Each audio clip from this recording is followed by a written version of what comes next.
1절에서 마지막 13절까지의 말씀입니다.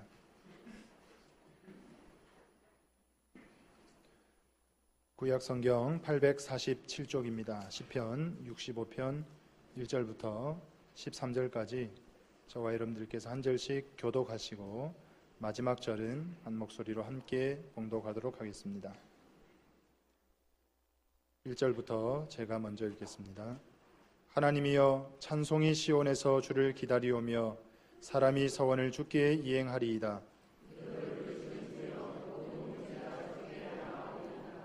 죄악이 나를 이겨 싸우니 우리의 허물을 주께서 사하시리이다.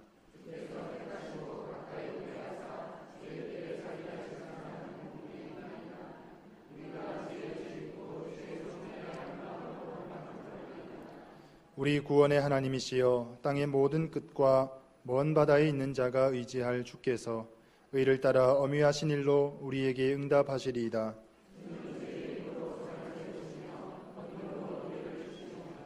바다의 설렘과 물결의 흔들림과 만민의 소요까지 진정하시나이다.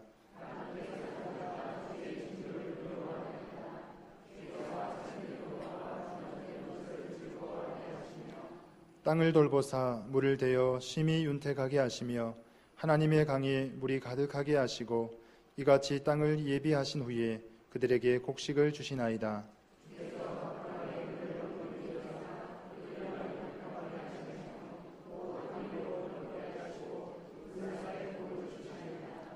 주의 은택으로 하늘을 관씌우시니 주의 길에는 기름 한 방울이 떨어지며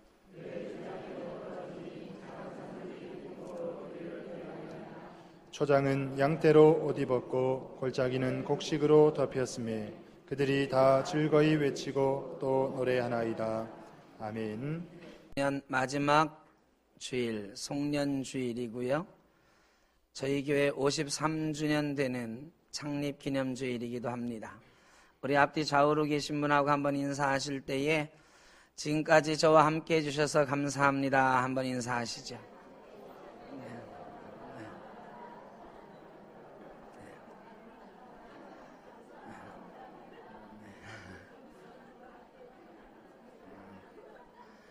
물론 하나님께서도 함께 하셨지만 이 자리에는 50여 년을 함께 하신 분들도 계시고 어쨌든 지난 1년 동안 여러 가지 어려움 속에서 함께 예배의 자리를 지키면서 이렇게 예배의 동역자가 되신 분들이 계십니다.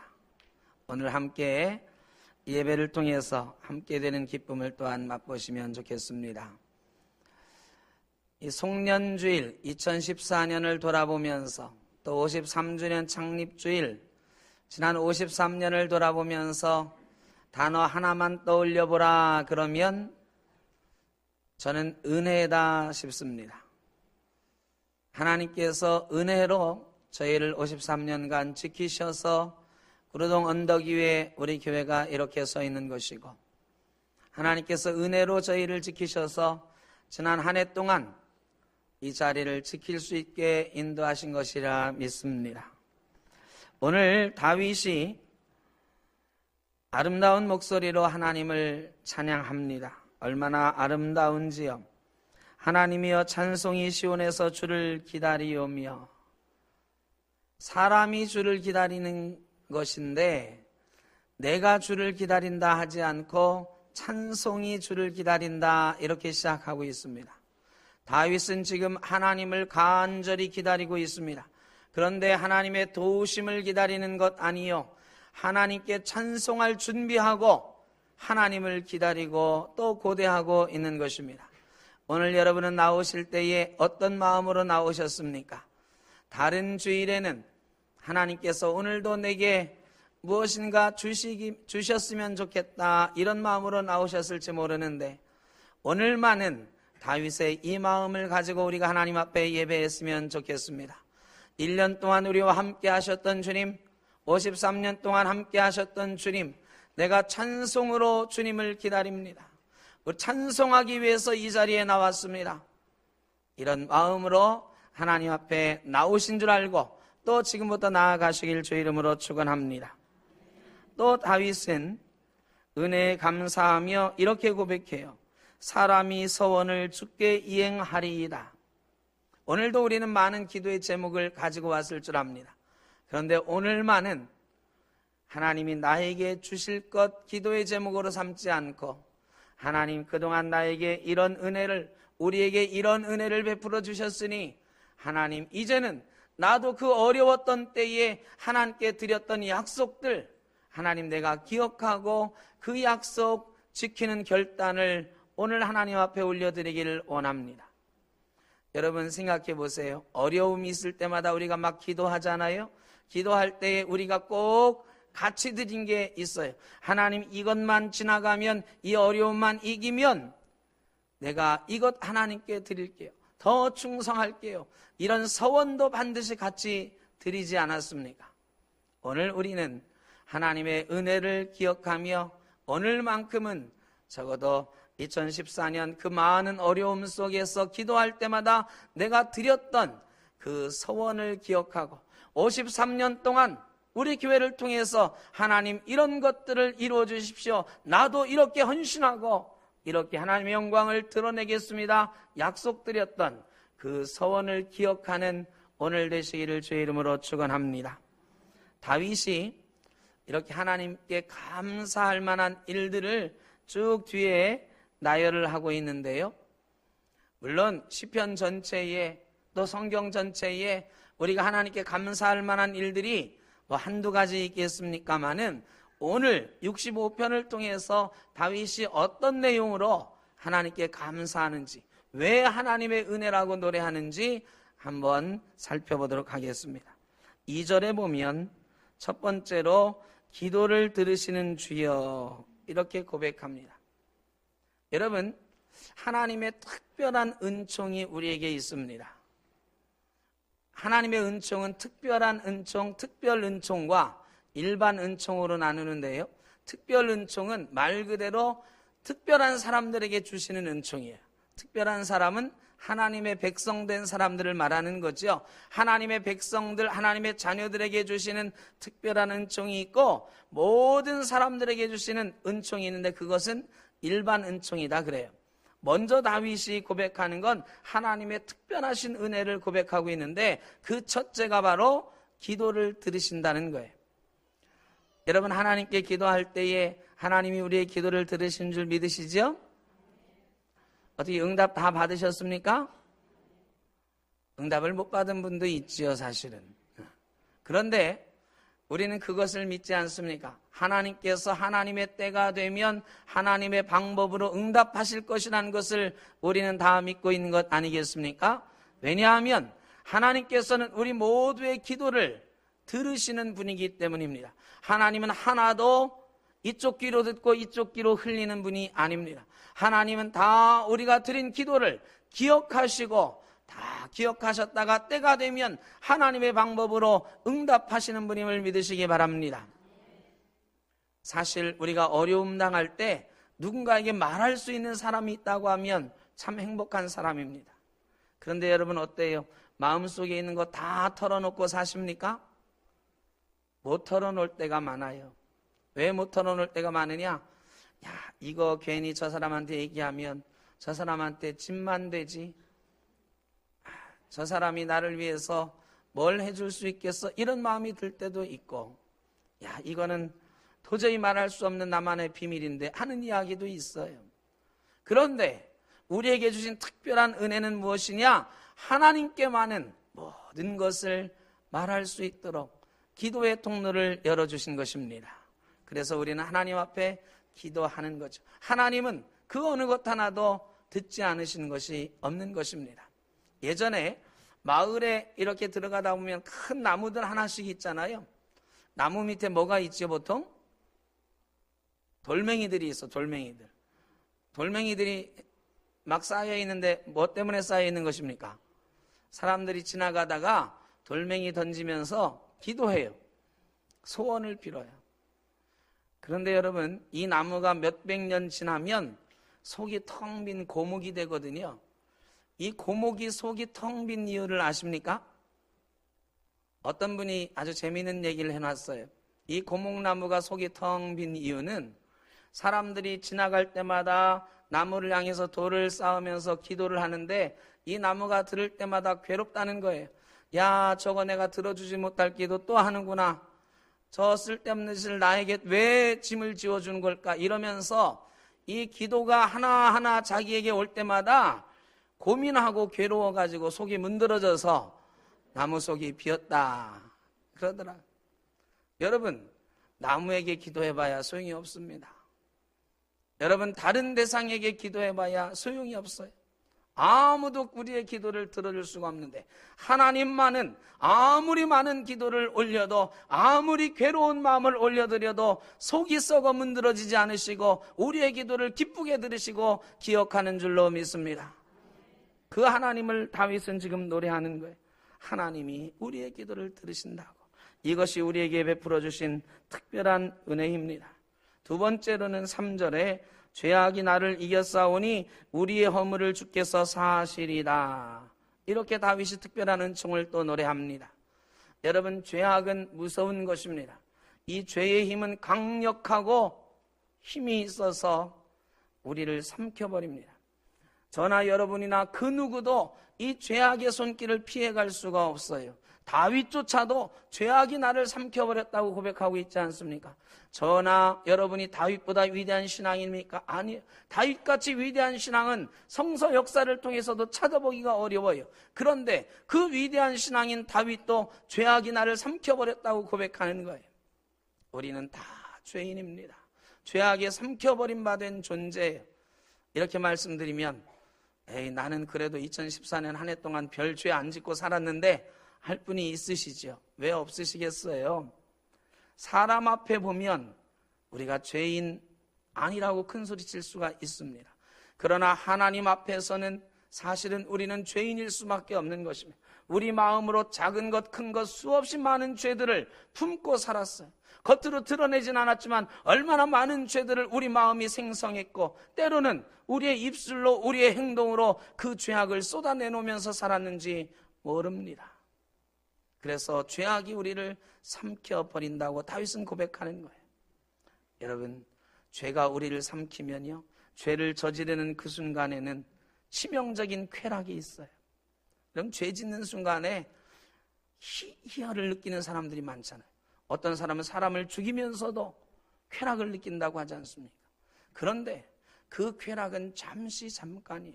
죄가 우리를 삼키면 끝없는 고통 가운데 고통의 나락으로 우리는 떨어져 가는 것입니다.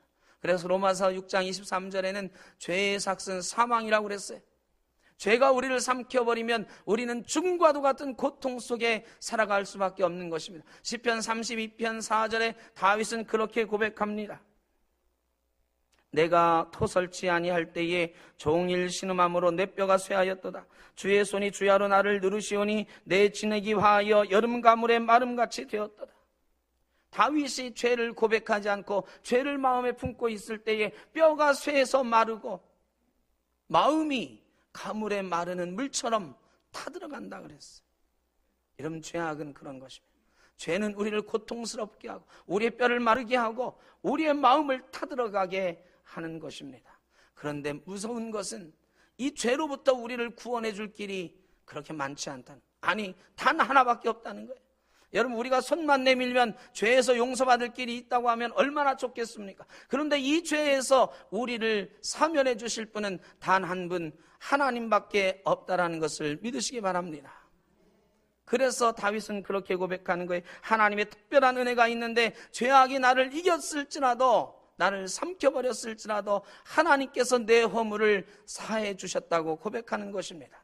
예수 그리스도께서 이 땅에 오셔서 십자가 지심으로 하나님의 놀라운 사랑이 우리에게 나타났습니다. 그 사랑으로 인해서 죄인인 저희가, 죽을 수밖에 없는 저희가 살게 된 은혜가 하나님이 우리에게 주신 특별한 은혜인 줄로 믿습니다. 그리고 4절에 주께서 택하시고 가까이 오게 하사 주의 뜰에 살게 하신 사람은 복이 있나이다. 다윗이 또 고백해요. 우리가 주의 집 곧 주의 성전의 아름다움으로 만족하리이다.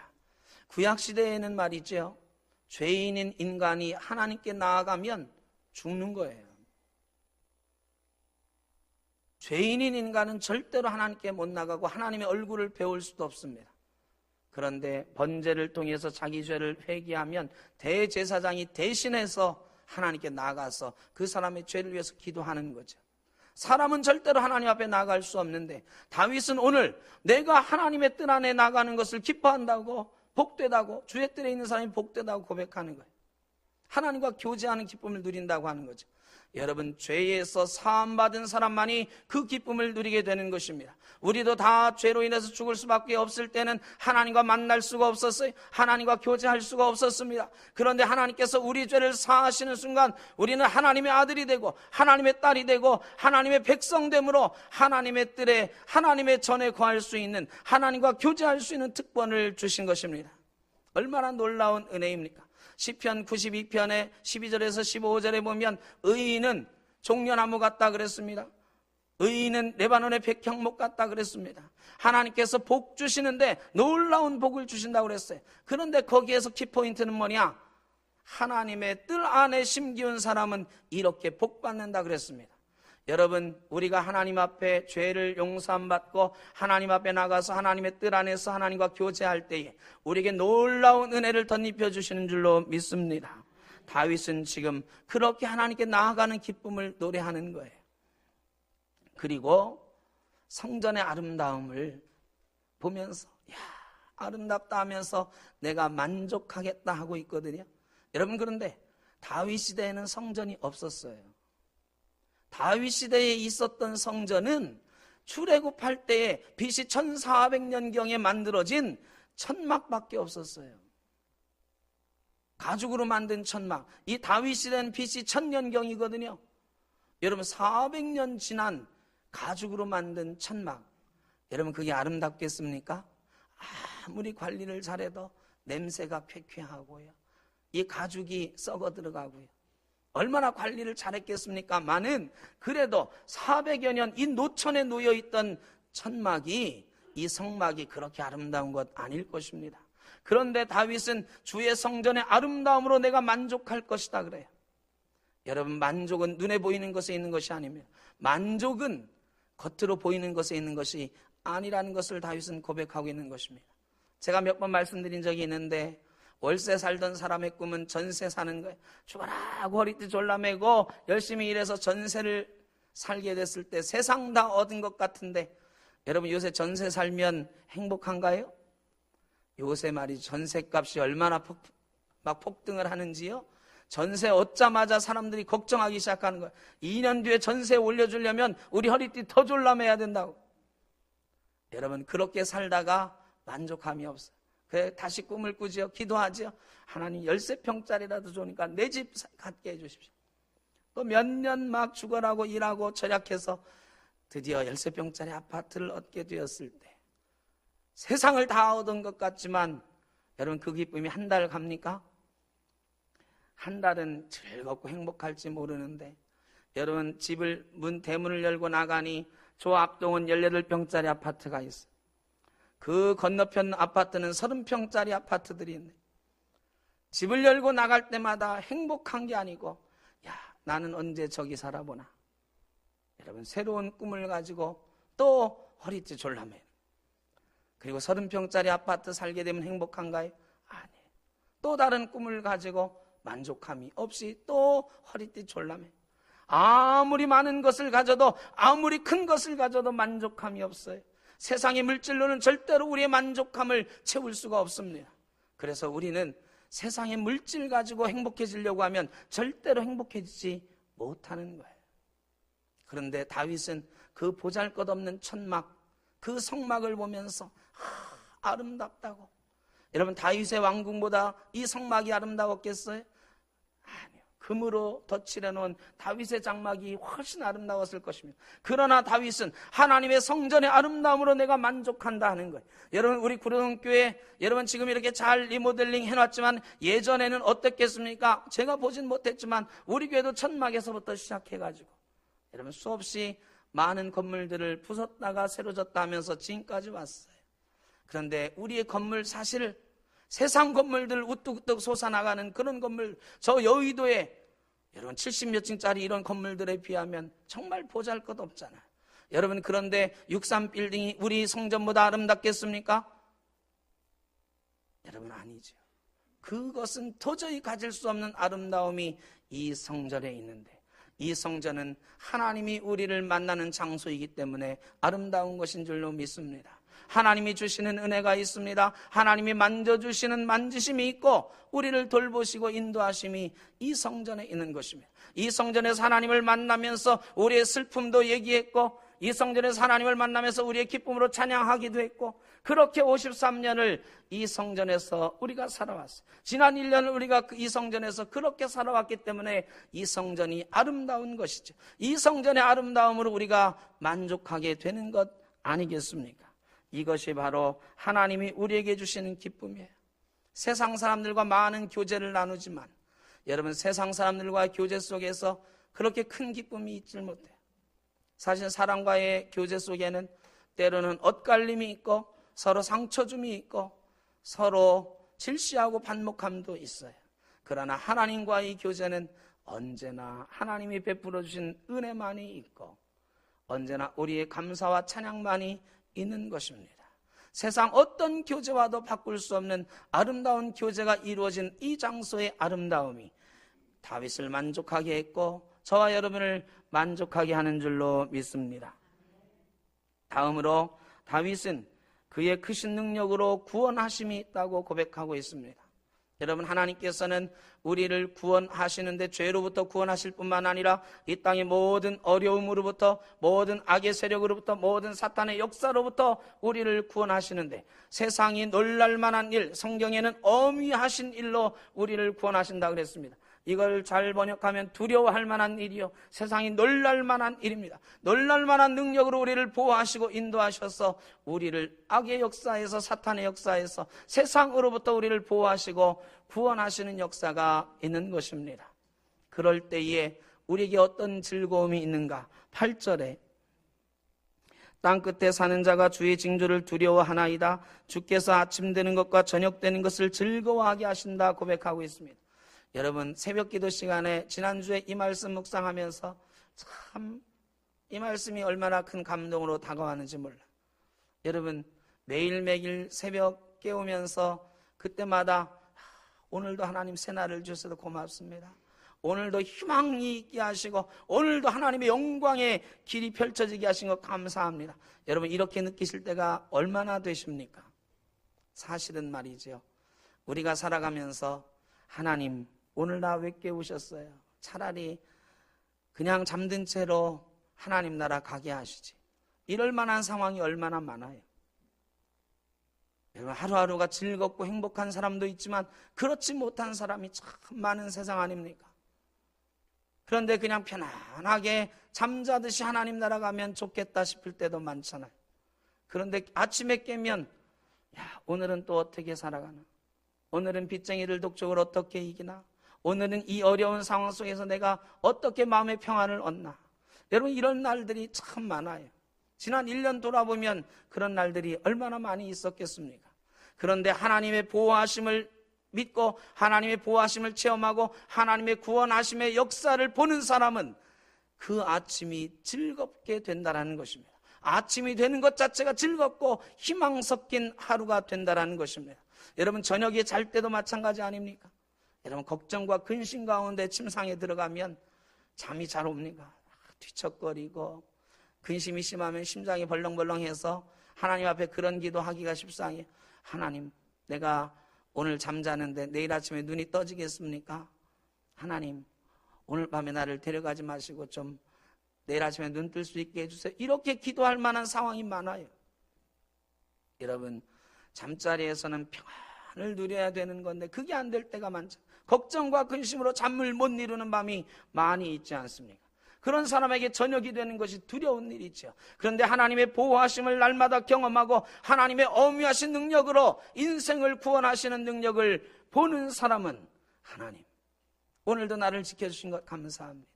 이 밤도 내가 주님 주시는 평안으로 쉬게 하시니 감사합니다. 할 수 있게 되는 줄로 믿습니다. 다윗도 그 즐거움을 노래하겠다고 고백하고 있는 것입니다. 저와 여러분들 그런 즐거움 가운데 나가게 될 줄로 믿습니다. 지금까지 말씀드린 것들이 하나님의 백성에게 주시는 특별한 은총이에요. 특별 은총이 있고 또 뭐가 있다고 그랬죠? 잘 까먹으셔서 좋긴 해요. 또 알려드리면 또 새로운 거 알려드리는 것 같잖아요. 일반 은총이 있다 그래서 일반 은총. 이 일반 은총은 예수 믿는 사람이나 안 믿는 사람이나 모든 사람이 다 누리는 은총을 말하는 거예요.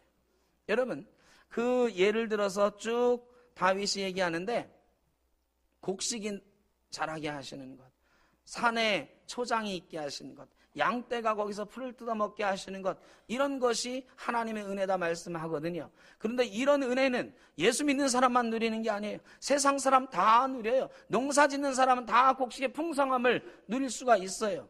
그런데 이 일반 은총이 모든 사람에게 주어진다는 사실이 중요한 것이 아닙니다.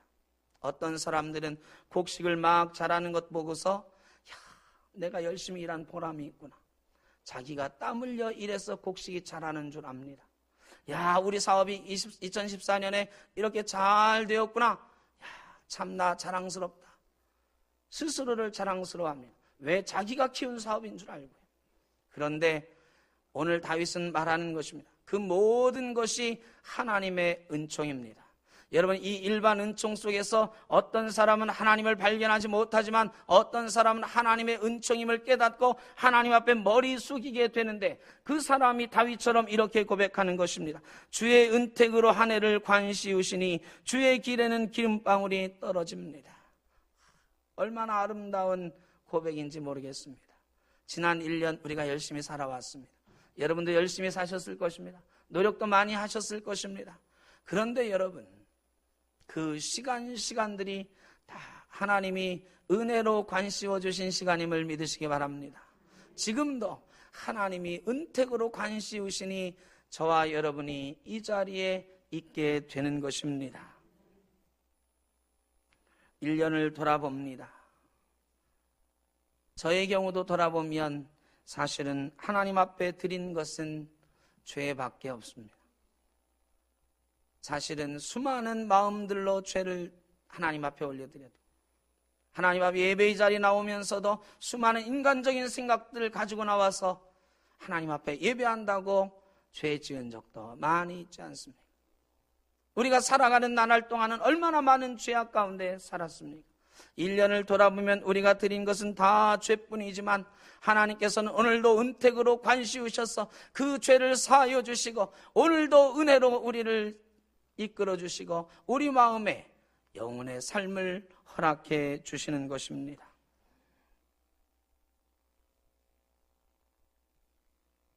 (246장) 찬송에 그런 찬송이 있어요. 길이 살겠네, 나 길이 살겠네, 저 생명신의 가에 살겠네, 길이 살겠네, 나 길이 살겠네, 저 생명신의 가에 살겠네. 우리가 죄악 가운데 주님 앞에 나왔을지라도 하나님은 우리를 생명의 물가로 인도하시는 하나님이십니다. 목마른 사슴이 시냇물을 찾아 헤매듯이 세상에 가득한 욕구로 갈급한 심정으로 주님 앞에 나왔을지라도 우리 영혼을 인도하셔서 생명 시냇가로 인도하시는 하나님. 2014년도 하나님은 우리를 그렇게 인도하신 줄로 믿습니다. 지혜가 필요할 때에 지혜를 주시고, 용기가 필요할 때 용기를 주시고, 믿음이 필요할 때 믿음을 주시고, 인내가 필요할 때 인내를 주시고, 때로는 우리가 잘못된 길로 가서 책망이 필요할 때는 책망의 은혜를 또한 베풀어 주시지 않았습니까? 2014년 하면 잊을 수 없는 세월호가 있는데, 이 세월호 사건 참으로 가슴 아픈 일이지만 저는 또 한편으로는 그래도 이것이 하나님의 은혜다 생각할 때가 있습니다. 우리나라가 물질 만능주의의 인간 소외의 현장으로 끝없는 폭풍우 속으로 달려가고 있는데, 하나님께서는 우리나라 전체가 그 속에 침몰되기 전에 이 세월호 사건을 우리에게 보여주심으로 하나님은 우리가 침몰하는 것, 우리 사회 전체가 그 속에 빠져드는 것을 막으라고 우리를 책망하시고 경고하시는 것 아닌가? 그것 또한 그 속에 하나님의 은혜가 숨어있는 사건 아닌가? 이런 생각이 드는 것입니다. 우리에게 베푸시는 은혜는 측량할 수가 없습니다. 저와 여러분이 살아온 그 많은 날들 속에 하나님의 이렇게 숨겨진 은혜가 있고 그 은혜를 발견하고 하나님께로 나아가는 자는 생명샘 시냇가에 사는 복이 있게 되는 것입니다. 2013년 12월 21일 미국의 한 마을에 한 집에 만여 명의 사람들이 집 앞에 모여들었습니다. 그들이 함께 모여서 크리스마스 며칠 남았는데 예수님을 찬송하는 캐롤을 부르기 시작했습니다. 사진 한번 보여주시죠. 많은 사람들이 모여들었어요. 그런데 저때 무슨 대단한 행사가 있었던 것이 아닌데 만여 명의 사람들이 다 모여서 함께 크리스마스 캐롤을 부르는데 저 사람들은 한 소녀를 위해서 모였습니다.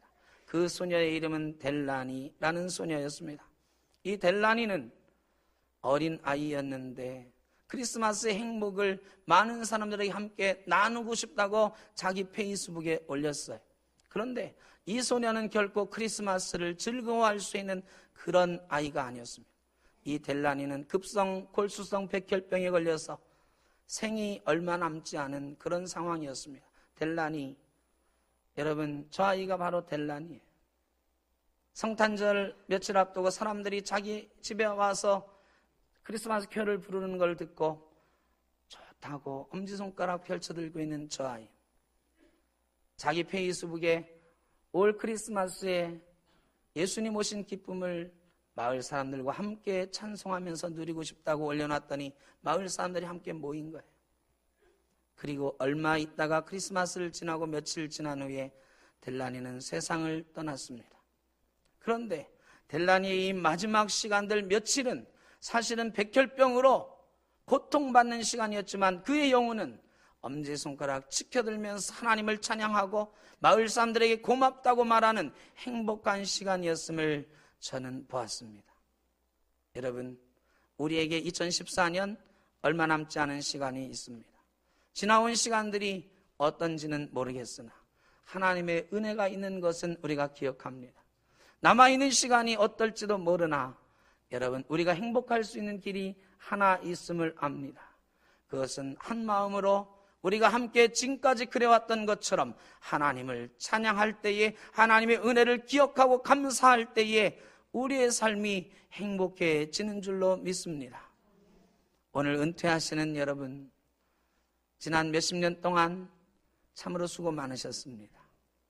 여러분들이 함께 섬겨왔기 때문에 우리 교회가 이렇게 아름다운 모습으로 하나님 전으로 하나님의 공동체로 서 있는 줄로 믿습니다. 이제 은퇴하시기 때문에 사실은 축하한다 말씀드리면 섭섭할지 몰라요. 그러나 축하를 드립니다. 지금까지 70세 되실 때까지 건강하게 하셔서 그 직분 감당하게 하셨고 또 앞으로도 더 건강하게 하나님 전에서 기도하며 함께 하나님을 찬양하는 기쁨을 누리시게 되실 것이기 때문에 축하를 드립니다. 여러분이 함께 오신 시간들 우리도 기억하고 하나님도 기억하실 것입니다. 사랑하는 성도 여러분, 은퇴하시는 분들이 이제 직분들을 다 내려놓습니다. 여러분, 그러나 절대로 죄송합니다. 여러분, 뒷방 늙은이 취급하시면 안 됩니다. 앞으로도 우리와 함께 예배하고 우리와 함께 기도하고 하나님의 일을 같이 만들어가고 하나님의 은혜를 같이 누려갈 귀한 주의 종들로 대접해드리고 지금까지 수고해왔던 것들 기억하면서 더 존경하고 더 아름답게 모셔야 될 줄로 믿습니다. 오늘 졸업하는 학생들에게도 축하를 드립니다. 지금까지 여러분과 함께 하셨던 선생님들, 여러분과 함께 하셨던 친구들 꼭 기억하시고 특별히 하나님이 함께 하셨던 것을 기억하시길 바랍니다. 그리고 앞으로도 어려운 일 있을 때에도 델라니처럼 그 작은 순간들, 그 짧은 순간들을 어떻게 하나님의 은혜를 기억하며 찬양하면서 지낼지 기억하시는 여러분 되시기를 바랍니다. 그러면 여러분의 인생이 다윗처럼 하나님이 은택으로 관시오셨다고 고백하는 귀하고 아름다운 인생이 되실 것입니다. 사랑하는 구로등교 성도 여러분, 이제 2014년 3일밖에 남지 않았습니다. 이 3일 남은 시간 우리의 서원을 기억하며 하나님이 우리에게 베풀어 주신 은혜를 기억하며 은택으로 2014년 관시오셨으니 고백하고 하나님의 은혜를 발견해 나가는 귀하고 아름다운 행복한 인생들 되시기를 주의 이름으로 축원합니다. 기도하겠습니다. 하나님 감사합니다. 53년 동안 우리 교회를 지키시고 지난 1년 동안 우리를 지키신 것 감사합니다. 은택으로 관시우셔서 우리를 인도하신 것 감사합니다. 그 은혜를 기억하며 그 은혜를 찬양하며 앞으로 남은 인생도 남은 2014년의 시간들도 살아갈 수 있도록 복 내려 주옵소서. 예수님의 이름으로 기도하옵나이다. 아멘.